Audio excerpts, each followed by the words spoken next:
मिले हैं, आपने क्या आश्वासन दिया है? देखिए, हमारे प्रदेश में माननीय धामी जी मुख्यमंत्री हैं और आदरणीय विधायक सौरभ बहुगुणा जी, हम सबका प्रयास है, पार्टी संगठन का प्रयास है इनकी समस्याओं के समाधान के लिए। जैसे कल रक्षाबंधन का त्यौहार था, तो कल हम शाम को कमल जी, अध्यक्ष जी और हमारे उदय भाई थोड़ा लेट होने की वजह से कल आ नहीं पाए हम। जैसे हम पहुँचे यहाँ पर तो उसके बाद में 3:30 बज गए। तो मैं लगातार 22 दिनों से मैम आप बैठे हुए हैं और आप क्या कहना चाहेंगे? हम पहले तो यही है कि कोई थोड़ी सी खबर होती है, छोटी सी खबर होती है, टीवी में, अखबारों में, मोबाइलों में। नमस्कार, मैं रुस्तम सिंह राणा और आप देख रहे हैं थारू समाचार।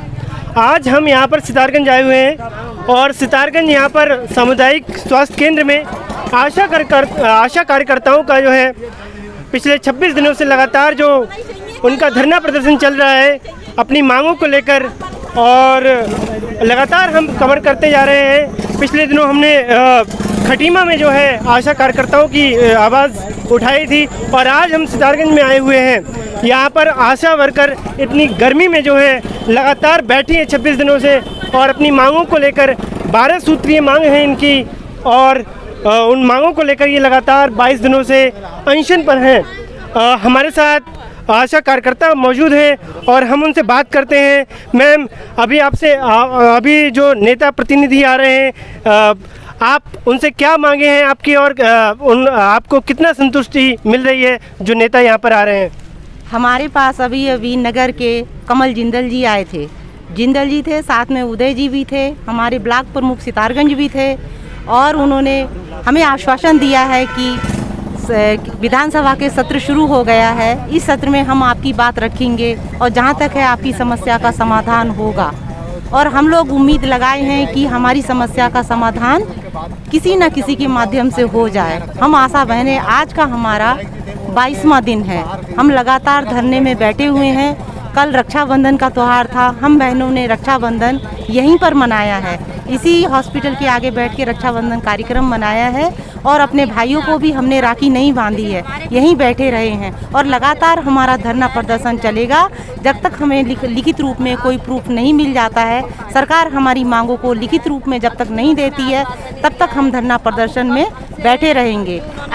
अगर सरकार हमारी 2 तारीख तक मांगों को पूरा नहीं करती है तो हम लोग उग्र आंदोलन करेंगे 2 तारीख के बाद।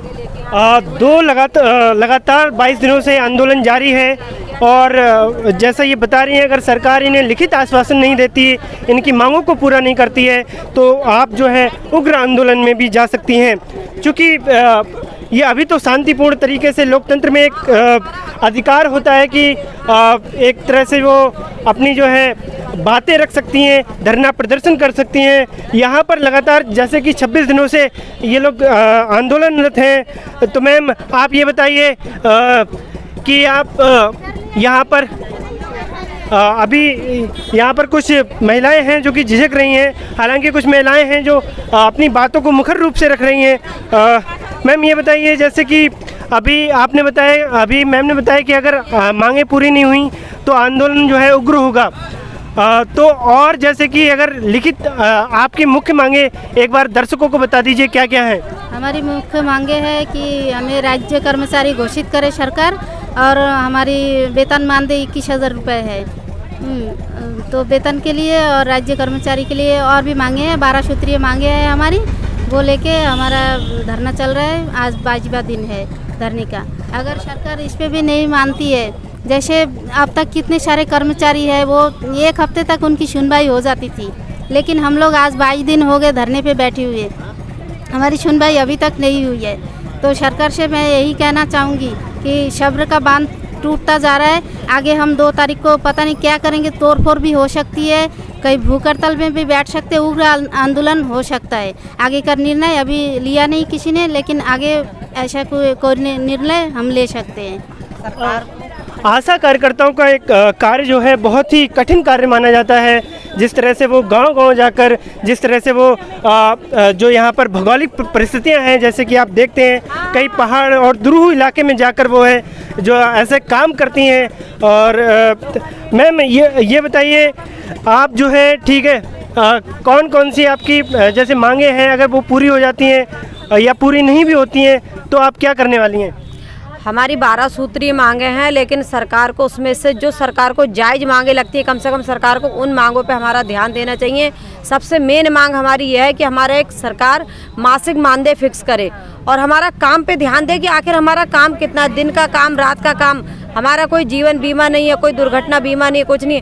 और इसके बाद भी हम कोरोना काल में इतना काम किया, उसका भी हमें अभी तक कोई भी रुपया पैसा नहीं मिलता है। और आगे तीसरी लहर के लिए भी सरकार ने हमारे पर दबाव बनाना शुरू कर दिया कि तीसरी लहर के लिए भी तुमने काम करना है, पर वेतन के नाम से हमें 0/0 कर रखा है सरकार ने। सुन के अनसुनी कर रही है और लगातार हम लोग ज्ञापन भी देते चले आ रहे हैं, पर अभी तक कोई फर्क नहीं पड़ रहा।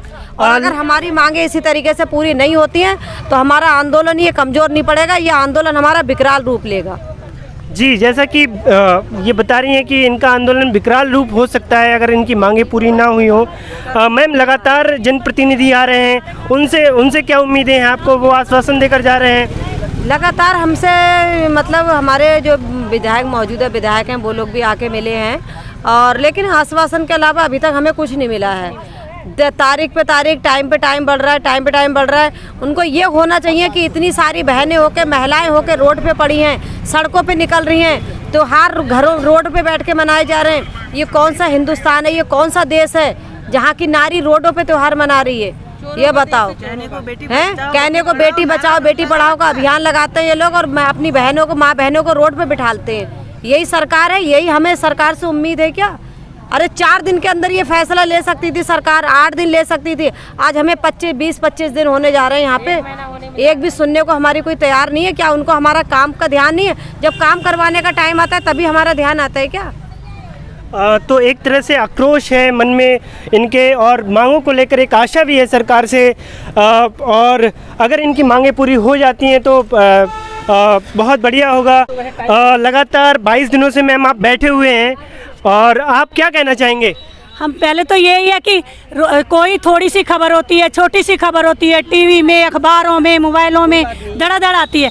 13,000 महिलाएं रोडों पे परेशान हो रही हैं, धरने में बैठी हुई हैं। कोई चैनल, कोई मीडिया, कोई नहीं दिखा रहा है। क्यों नहीं शो किया जा रहा है? सरकार के कान बंद हैं या उनकी आंखें बंद हैं? वो क्यों नहीं सुन रही? क्यों नहीं हमको चैनलों पे, टीवी में दिखाया जा रहा है, अखबारों में दिखाया जा रहा है? क्या सारे लोगों को सरकार ने खरीद रखा है? महिलाओं की कोई व्यवस्था ही नहीं की जा रही, महिलाओं को कुछ पूछा नहीं जा रहा है, वो रोडों पे कैसे पड़ी हैं? किसी विभाग का कोई सुन ही नहीं रहा है। प्लीज़ इसे हर चैनल पे, हर अखबार में, हर समाचार पत्रों में, सब जगह हमारा ये दिखाया जाए कि 13,000 महिलाओं के साथ ये शोषण किया जा रहा। 13,000 महिलाएं रोड पे रो रही हैं। अगर उनको कहीं हमारी आवाज़ सुनती हो, मुख्यमंत्री जी के अगर कान ना बंद हो, आंखें ना बंद हो, तो हमारे रोते हुए दिल की आवाज़ जरूर सुने। जो 13,000 महिलाएं पूरे उत्तराखंड में, सारी आशा वर्कर इतना परेशान हो रही हैं। प्लीज़ हमारी रिक्वेस्ट है कि अगर आंखें कान बंद हैं तो आज क्लियर करके अपने आँख और कान खोल लें, और उनकी जगह में अगर वो एक बार अंदर अपने ध्यान दें कि जिस जगह पे हम बैठे हैं उनका कोई रिलेशन, कोई बहन कल राखी की कलाई सुनी होगी किसी भाई की, तो उनके दिल पे क्या बीती होगी, वही हमारे लिए सोच लें। मैं इतना ही कहना चाहूँगी। आपने क्या आश्वासन दिया है? देखिए, हमारे प्रदेश में माननीय धामी जी मुख्यमंत्री हैं और आदरणीय विधायक सौरभ बगुना जी, हम सबका प्रयास है, पार्टी संगठन का प्रयास है इनकी समस्याओं के समाधान के लिए। और मुझे लगता है कि 1 हफ्ते के अंदर 17 विधानसभा का सत्र चल रहा है और इनकी जो समस्याएं हैं इनका समाधान निश्चित रूप से होगा। हम लोग कल रक्षाबंधन था, कल आए थे, कल उस समय बहनें अपने घर चली गई थी, तो हम लोग सामाजिक शिष्टाचार के कारण अपनी बहनों से, चूँकि सब हमारे परिवार की हैं, इन लोगों ने कोरोना काल के अंदर इन बहनों ने इतना अभूतपूर्व कार्य किया है, जब कोई रिश्तेदार, भाई बहन कोई काम नहीं कर रहा था, तो ऐसे में आशा वर्करों ने काम किया है। तो इनको हम लोग इनकी समस्या कैसे समाधान हो, इसके लिए हम सब लोग भारतीय जनता पार्टी की सरकार, भारतीय जनता पार्टी का संगठन, हम सब लोग प्रयासरत हैं। और आदरणीय शीर्ष नेतृत्व से, आदरणीय मुख्यमंत्री जी से, आदरणीय विधायक जी के माध्यम से सब विषय पहुंचा हुआ है, और हमें लगता है कि इनकी समस्या का शीघ्र अतिशीघ्र समाधान होगा। आज दूसरा सत्र शुरू हुआ है, तो क्या क्या अहम निर्णय लिए जाने वाले हैं? अब सत्र में जो निर्णय लेंगे ये तो राष्ट्रीय और प्रदेश नेतृत्व को पता होगा, परंतु हमने आदरणीय हमारे विधायक जी से बात हुई है और विधायक जी ने कहा है कि जो बहनों की समस्या है इनको लेकर माननीय मुख्यमंत्री जी से वार्ता करेंगे और प्रयास करेंगे कि इनकी समस्या का समाधान हो।